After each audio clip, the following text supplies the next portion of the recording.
everybody, this is Rustyn Rose with Metalholic Magazine and Metalnation Radio, and joining us today, Clare Cunningham of Thundermother, all the way from Sweden. How are you doing? I'm great, thank you. How are you? I'm doing fantastic. I'm so excited. Congratulations. Road Fever, your sophomore album, came out yesterday, I believe it was. Great record. Yeah. You guys have to be really excited. Oh, super excited. Literally, we had the first album and it was great, but we were really, really looking forward to this record because, we've grown a lot and this time it can actually be released worldwide. So we're so grateful that everybody can hear it, especially the people in the States as well. So it's really, really good. Absolutely. So, I want to talk about the new album in just a minute, but as you said, the first album only came out overseas in Europe, Sweden and whatnot. We didn't really get it over here in America. So there's a lot of people that don't know much about the band yet. So can you give us a little backstory on the band and how it all came together? I believe Philippa, she started the band but tracked you down through YouTube, I think is the story. Yeah, you've got it correct. So basically, there's 5 girls. 3 are from Sweden. That's Philippa, Linda, and Tilda. And then 1 is from Italy. That's Georgia. And then there's myself, and I'm Irish descent originally. And Georgia and Philippa hooked up, I think it was at a party maybe 5 years ago. Basically, Philippa had the idea of putting together Thundermother, but hadn't kind of found the right people and went through a few lineup changes. So herself and Georgia joined forces. And it was so funny because Georgia was going to sell her guitar that day, or the next day. And Philippa said, no, let's go, let's jam, let's try it out. They did, and it was really, really good. So they had gone through a few different lineup changes since 2010. And then myself, Linda and Tilda joined in 2013. I was living at the UK and I had this voicemail from a Swedish girl saying that she'd seen me on YouTube. They had a festival coming up in a couple of weeks and that they would love for me to sing. So my obviously reaction was a bit, this is a bit strange. And I was working full time as a musician myself, so I didn't really have the time to just kind of up and go. So the next day, luckily, she had called me again and we had a little chat. And it wasn't until she said, well, if you're interested, in 3 weeks, we're going to fly you out. And the festival is Metal Town Festival opening from Motorhead.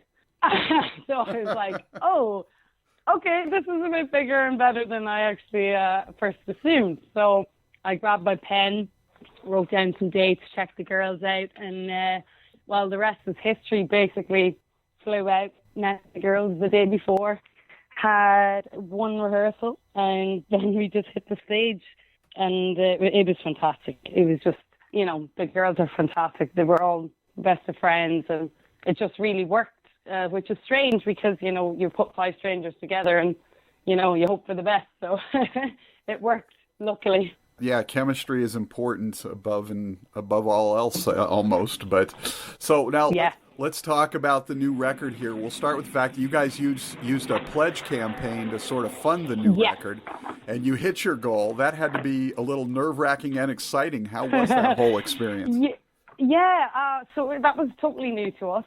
We heard about it, but never really looked into it in such detail. Then we kind of thought, right, let's just go for it. So we had a meeting with the main girl here in the Swedish office side, and she explained a little more and what was involved. So the biggest thing with pledges, you have to have your own goals. So there's if you don't earn the amount that you think you're going to earn, it's kind of like you end up paying. So we had to be very careful because it was our first time. We thought, right, we'll go a little bit lower, right, and hopefully reach the goal. We reached the goal so much faster than we thought we would. People were just absolutely amazing. So,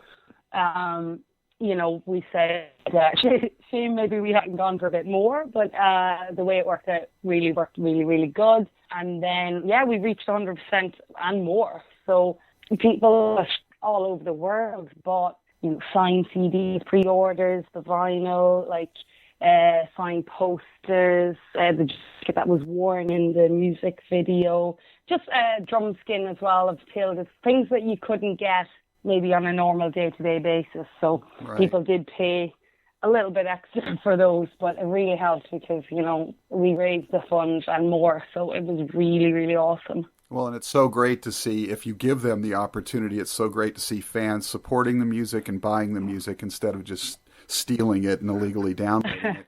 And this crowdfunding thing seems to be showing that there are still those fans out there who are willing to do all of that.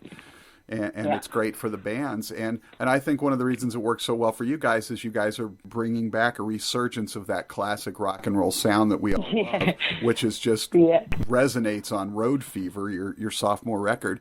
Tell us about Road Fever from your perspective. Yeah, sure. First and foremost, it's a bigger record. We went a little, veered off the absolute classic sound and went for a more punchier, heavier kind of Motorhead feel, which, for us, it was nice because we do get the AC/DC comparison, a lot. So this record, I think, we wanted to reach out to maybe a few more different kind of fans. And I think our AC/DC, fans and original fans still love it because it still has a classic feel. But it just has that, raw, more raw kind of real rock and roll twist to it. So it's got a few different numbers as well. You've got a bit of old school blues rock as well with Thunder Machine, and we kept one track there, Vagabond, your kind of classic rock ballad. So there's a little bit of everything for everybody. I think it does. A lot of our fans, especially me coming from Ireland, and I wouldn't have a lot of friends and family who would be massive in rock, but yet still love Thundermother. So that's the beauty of us. You don't have to be the biggest massive rock metal fan to actually enjoy what we do. I think there's a bit of something there for everybody, I think. Yeah, well, your overall sound has a very fun, feel-good, uplifting sort of tint to it, and I think everybody can relate to that. So yeah, now, good old classic rock. Yeah, and that made Road Fever sort of a continuation of Rock and Roll Disaster, but also a little bit of a progression, which was exactly what you want to hear. So now you guys had years to write Rock and Roll Disaster, and some of the stuff was written before Thundermother was even the lineup it is now, as you said. You only had a year or so to write Road Fever. Are all of these songs brand new, or did you dip into the past catalog for some of these tracks as well? It's so funny you should say that because we really didn't have a year. We honestly, the way it worked out, we didn't have any time between the tours and the shows and everything that we were doing. We actually had planned a release kind of, later than this one, but we were kind of thinking, I think we need to go for it. That we switched labels, and they were like, right, we want to get a record out. It needs to be done by kind of, May in order to get it out, get all the press done over the summer. So we kind of had a bit of a rush with this one. But the main foundations had kind of been laid down. Philippa had kind of all of the music written, really, presented it to us like she does at a demo level. And then we kind of got together for a couple of rehearsals. That's basically all we had. And then kind of lyrically, half the songs were kind of written, half weren't. So she gave me the opportunity to, go away, come up with some stuff. And for instance, Rock and Roll Sisterhood, the last track on the album, is actually written by all of us.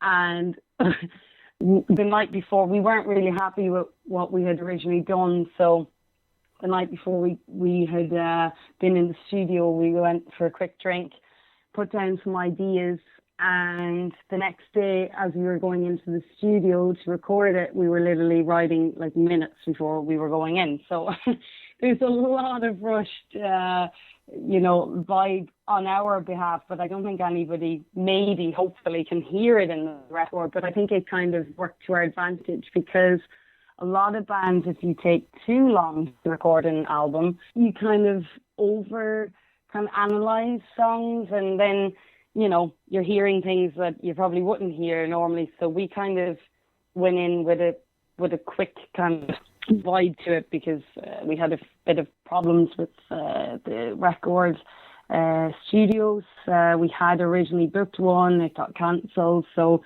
it was very much a quick, we gotta do this. So, but it worked. I think, like, we work under pressure.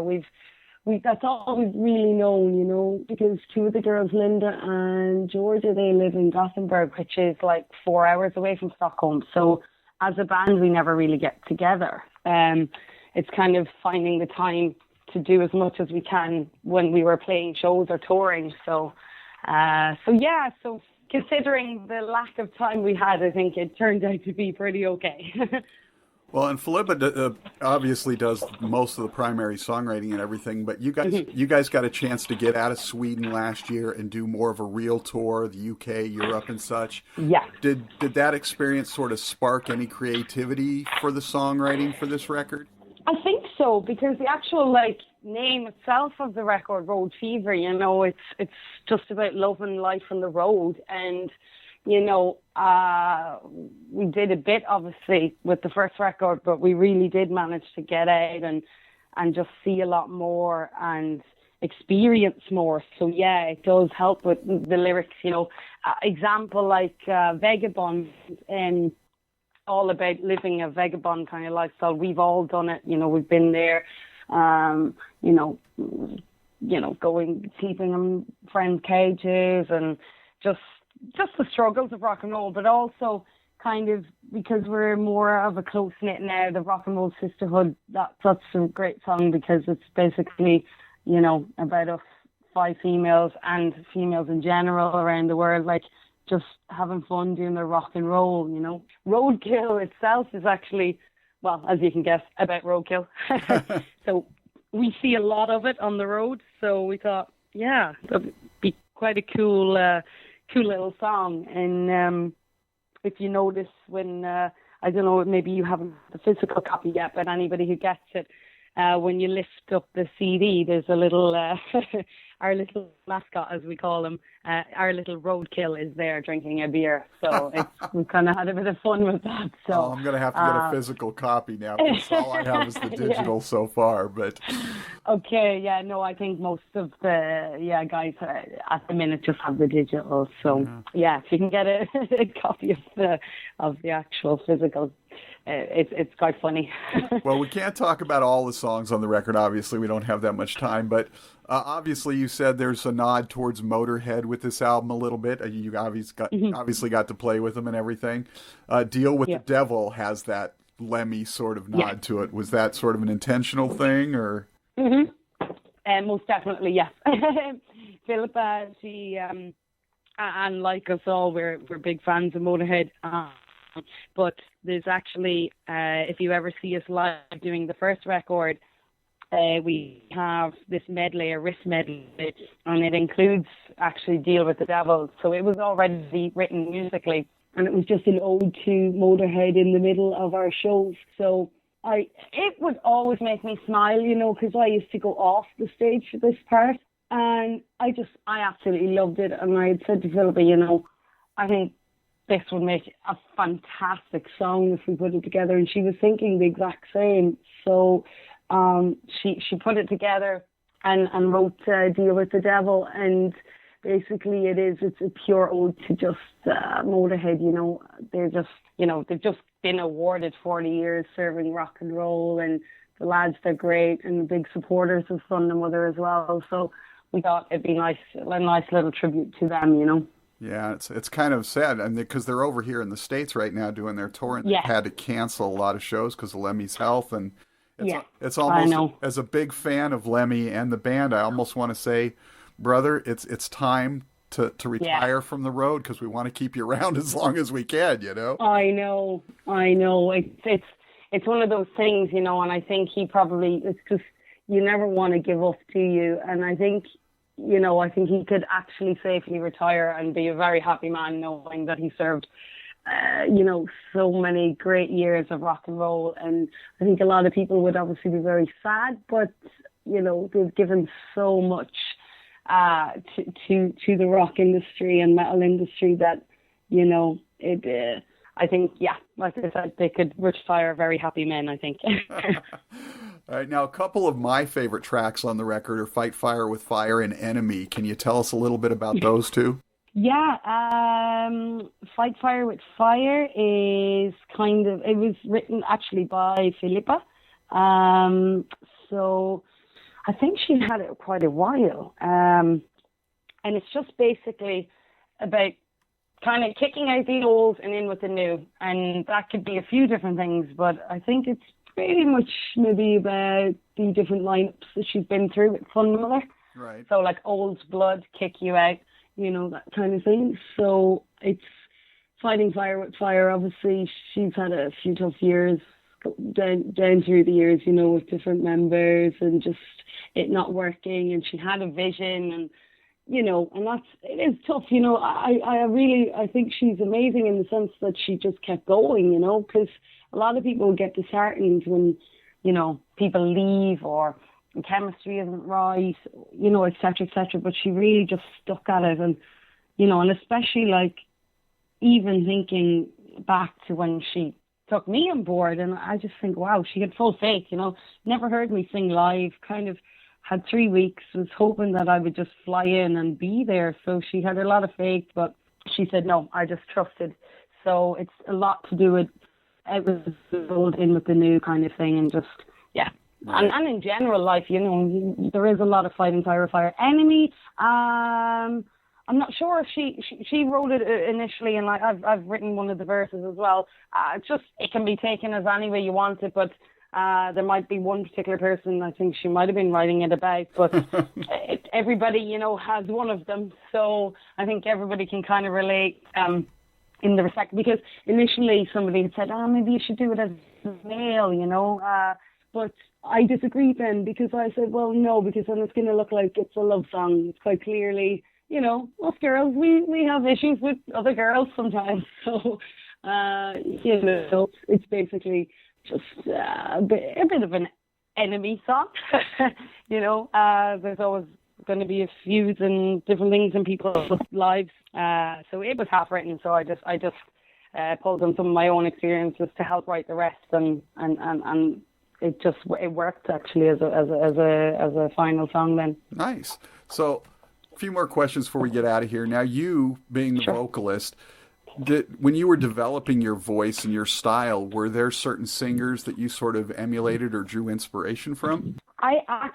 People ask this a lot, and I think they're very surprised to hear that most of my roots and growing up was obviously Irish folk and country. I'm a big country blues rock fan, and there's so many artists I just have a love for, but the classic rock was always something. Like my father obviously listened to a lot of T-Rex, Clearwater Revival, AC/DC. Right. So I grew up with that also. So I wasn't always lacking in the rock and roll, but Irish bands such as the Cranberries, Thin Lizzy, and then I always loved a bit of Janis Joplin and all the old school artists. So I actually, there was never one style I kind of just listened or sang. It was always, I have a big love for a wide range of music, but I suppose if my heart's going to lie anywhere, it's more within the country field, country rock and blues. So, I don't really particularly have just one artist that I have always aspired to, but AC/DC, right. It's pure rock and roll, and the love for it, and that's another thing, because in Ireland, like, it wouldn't be a massive rock scene, but there's enough that, in the sense that, even non-rockers and non-musicians, of course, they love AC/DC. So it was just the love for that really growing up, I think, did develop my kind of rock vocal, I suppose. Yeah, for sure. I've always sort of said that AC/DC is the greatest rock and roll band of all time, not necessarily because they're everybody's favorite or they're the best, but because they are that one universal band that even people who don't listen to rock and metal all get into. So they appeal to the widest draw of people. So exactly. And it's exactly what I said there, you know, like, again, coming from a country that isn't really big on rock, you know, everybody knows and loves AC/DC, basically. So, yeah.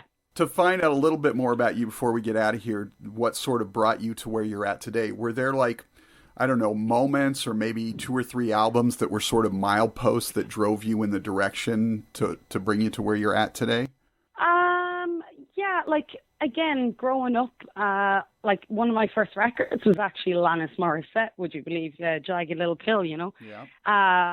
I grew up listening to her, and then there was a bit of chart music here and there, but I was always, you know, out of all the friends and stuff, I always did love the rock scene as well as everything else. So I think what really got me into the whole rock thing was I studied music for a couple of years in Dublin, and then I moved over to London, where I got my Bachelor of Arts on his degree in music. And it was there that I joined forces with a guitarist, and we kind of set up this 80s classic covers rock band.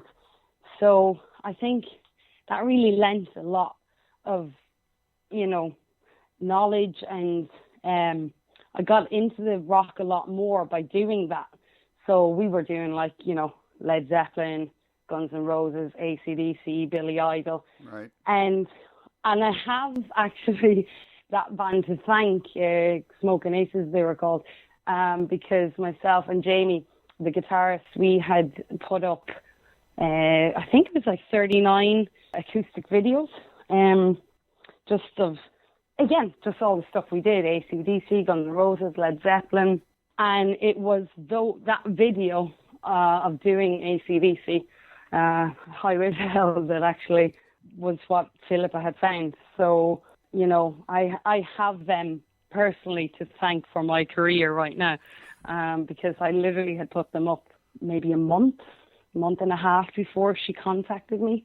So, I just think having gotten into the kind of 80s classic kind of covers band and having that as my living really got me to where I am now. It really did, you know.